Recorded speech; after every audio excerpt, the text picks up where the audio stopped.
L'accent tonique en espagnol avec FrenchSpanishOnline.com. En espagnol, il existe 4 catégories de mots en ce qui concerne l'accent tonique et 3 règles différentes. Et d'ailleurs, c'est ce que nous allons voir en commençant bien entendu par la première. Accent tonique espagnol pour les mots terminant par une voyelle, donc A, E, I, O, U, Y. La règle est simple, on accentue l'avant-dernière syllabe. L'avant-dernière syllabe est accentuée, on prend quelques exemples. Touriste en français devient ce mot se terminant par une voyelle A en espagnol. On accentuera donc l'avant-dernière syllabe, c'est-à-dire celle-ci, et on dira turista, el turista. De même, immeuble peut se traduire ainsi, se terminant ici par un O, une voyelle. Encore, l'avant-dernière syllabe est accentuée et on dira el edificio, edificio. Un mot plus court, le mot main, qui est féminin en espagnol, même s'il se termine par un O, qui est une voyelle, on accentuera donc l'avant-dernière syllabe, qui ici, bien entendu, est la première. On dira donc la mano, una mano. Deuxième catégorie de mots, les mots terminant par les consonnes N ou S. Cette catégorie est à part, puisqu'en fait la règle est la même que pour les voyelles. Il s'agit de l'avant-dernière syllabe qui sera accentuée.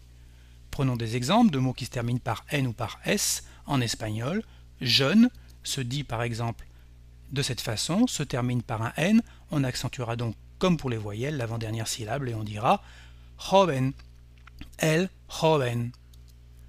Moins s'écrit ainsi, se termine par un S, on dira donc menos, más o menos, plus ou moins. Immeuble, le cas particulier maintenant des pluriels, on rajoute un S. Il faut savoir qu'en espagnol, la marque du pluriel ne change pas la place de l'accent tonique. Si on avait notre mot au singulier edificio, avec l'accent sur l'avant-dernière syllabe, le S ici ne changera rien, c'est la marque du pluriel. On continuera de dire los edificios.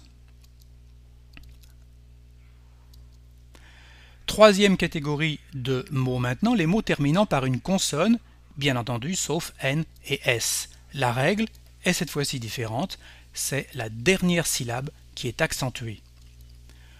Prenons là aussi quelques exemples. Le mot riz se termine en espagnol également par un Z, qui n'est ni N ni S. L'accent portera donc sur la dernière syllabe du mot et on dira arroz, el arroz. Téléviseur, un mot très près en espagnol qui se termine par un R. Là aussi, on accentuera la dernière syllabe pour dire el televisor, el televisor. Mur se termine par un D, est féminin en espagnol, on dira la pared, una pared. Quatrième catégorie de mots, celle-ci est un peu plus compliquée parce qu'elle ne s'écoute pas, elle se lit. Ce sont des mots qui ont en fait un accent écrit, que l'accent tonique se portera sur cet accent écrit. C'est cette syllabe-là qui sera donc accentuée. Si on prend des exemples, en fait, on a besoin de les lire, même si on va dégager quelques règles. Attention, s'écrit de cette façon en espagnol. L'accent écrit prime sur la règle du N, donc on accentuera la dernière syllabe et on dira atención, atención. Ici, pour les mots se terminant en sion en espagnol, on peut dégager une règle puisque tous ces mots, il s'agit de la dernière syllabe qui est accentuée. Donc c'est le cas de atención, aussi, televisión, revisión, etc., etc. Le mot facile n'est pas aussi facile parce que comme vous pouvez le noter en français, on a tendance nous à porter l'accent tonique sur la dernière syllabe audible et on dit c'est facile. On accentue la dernière. En espagnol, pas du tout, l'accent porte sur le A. Il faudra donc dire es fácil, es fácil. Les maths s'écrivent de cette façon avec l'accent aigu sur le A. On dira donc las matemáticas, las matemáticas. Là aussi, on peut dégager une règle.